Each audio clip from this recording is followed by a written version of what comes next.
സംഖ്യാപുസ്തകം അധ്യായം 28.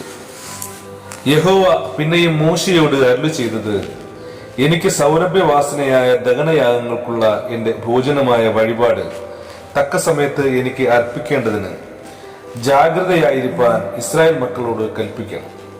നീ അവരോട് പറയേണ്ടത്, നിങ്ങൾ യഹോവയ്ക്ക് അർപ്പിക്കേണ്ടുന്ന ദഹനയാഗം എന്തെന്നാൽ, നാൾതോറും നിരന്തര ഹോമയാഗത്തിനായി 1 വയസ്സ് പ്രായമുള്ള ഊനമില്ലാത്ത 2 കുഞ്ഞാട്, ഒരു കുഞ്ഞാടിനെ രാവിലെയും മറ്റേ കുഞ്ഞാടിനെ വൈകുന്നേരത്തും യാഗം കഴിക്കണം. ഇടിച്ചെടുത്ത എണ്ണ കാൽഹീൻ ചേർത്ത ഒരിടങ്ങഴി മാവ് ഭോജനയാഗമായും അർപ്പിക്കണം. ഇത് യഹോവയ്ക്ക് സൗരഭ്യവാസനയായ ദഹനയാഗമായി സീനായി പർവ്വതത്തിൽ വെച്ച് നിയമിക്കപ്പെട്ട നിരന്തര ഹോമയാഗം. അതിന്റെ പാനീയയാഗം കുഞ്ഞാടൊന്നിന് കാൽഹീൻ മദ്യമായിരിക്കണം. അത് യഹോവയ്ക്ക് പാനീയയാഗമായി വിശുദ്ധ മന്ദിരത്തിൽ ഒഴിക്കണം. മറ്റേ കുഞ്ഞാടിനെ വൈകുന്നേരത്ത് യാഗം കഴിക്കണം.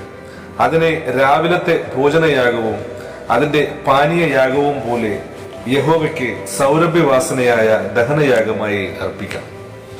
ശബത്ത് നാളിലോ 1 വയസ്സ് പ്രായമുള്ള ഊനമില്ലാത്ത 2 കുഞ്ഞാടിനെയും ഭോജനയാഗത്തിനായി എണ്ണ ചേർത്ത 2 ഇടങ്ങഴി മാവും അതിന്റെ പാനീയയാഗവും അർപ്പിക്കണം. നിരന്തര ഹോമയാഗത്തിനും അതിന്റെ പാനീയയാഗത്തിനും പുറമെ ഇത് ശബത്ത് തോറുമുള്ള ഹോമയാഗം.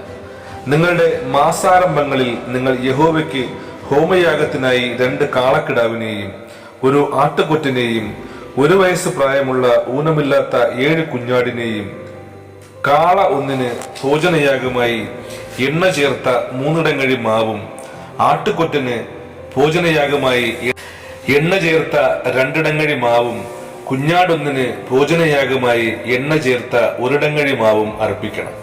അത് ഹോമയാഗം, യഹോവയ്ക്ക് സൗരഭ്യവാസനയായ ദഹനയാഗം തന്നെ. അവരുടെ പാനീയയാഗം കാളയൊന്നിന് അരഹീൻ വീഞ്ഞും ആട്ടുകൊറ്റന് ഹീനിന്റെ മുന്നിൽ 1 കുഞ്ഞാടൊന്നിന് കാൽഹീനും ആയിരിക്കണം. ഇത് മാസാന്തരം അമാവാസി തോറുമുള്ള ഹോമയാഗം.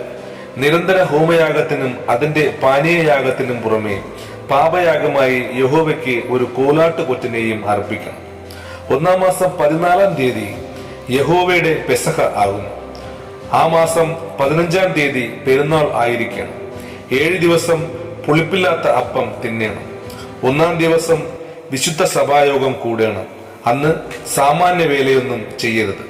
എന്നാൽ നിങ്ങൾ യഹോവയ്ക്ക് ഹോമയാഗത്തിനായി 2 കാളക്കിടാവിനെയും 1 ആട്ടുകൊറ്റനെയും 1 വയസ്സ് പ്രായമുള്ള 7 കുഞ്ഞാടിനെയും ദഹനയാഗമായി അർപ്പിക്കണം.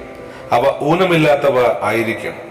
അവയുടെ ഭോജനയാഗം എണ്ണ ചേർത്ത മാവ് ആയിരിക്കണം.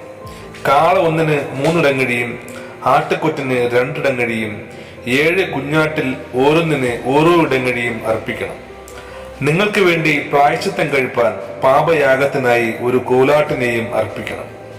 നിരന്തര ഹോമയാഗമായി രാവിലത്തെ ഹോമയാഗത്തിന് പുറമെ ഇവ അർപ്പിക്കണം. ഇങ്ങനെ 7 നാളും യഹോവയ്ക്ക് സൗരഭ്യവാസനയായി ദഹനയാഗത്തിന്റെ ഭോജനം ദിവസം പ്രതി അർപ്പിക്കണം.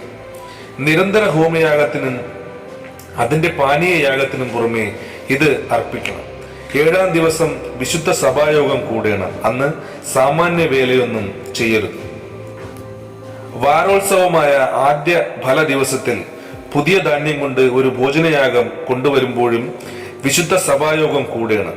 അന്ന് സാമാന്യ വേലയൊന്നും ചെയ്യരുത്.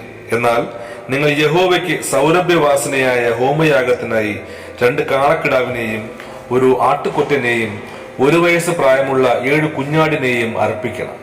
അവയുടെ ഭോജനയാഗമായി എണ്ണ ചേർത്ത മാവ് കാള ഒന്നിന് ഇടങ്ങഴി 3, ആട്ടുകൊറ്റന് ഇടങ്ങഴി 2, 7 കുഞ്ഞാട്ടിൽ ഓരോന്നിന് ഇടങ്ങഴി ഓരോന്നും നിങ്ങൾക്ക് വേണ്ടി പ്രായശ്ചിത്തം കഴിപ്പാൻ 1 കോലാട്ടുകൊറ്റനും വേണം. നിരന്തര ഹോമയാഗത്തിനും അതിന്റെ ഭോജനയാഗത്തിനും അവയുടെ പാനീയയാഗത്തിനും പുറമെ നിങ്ങൾ ഇവ അർപ്പിക്കണം. അവ ഊനമില്ലാത്തവ ആയിരിക്കണം. ആമേൻ.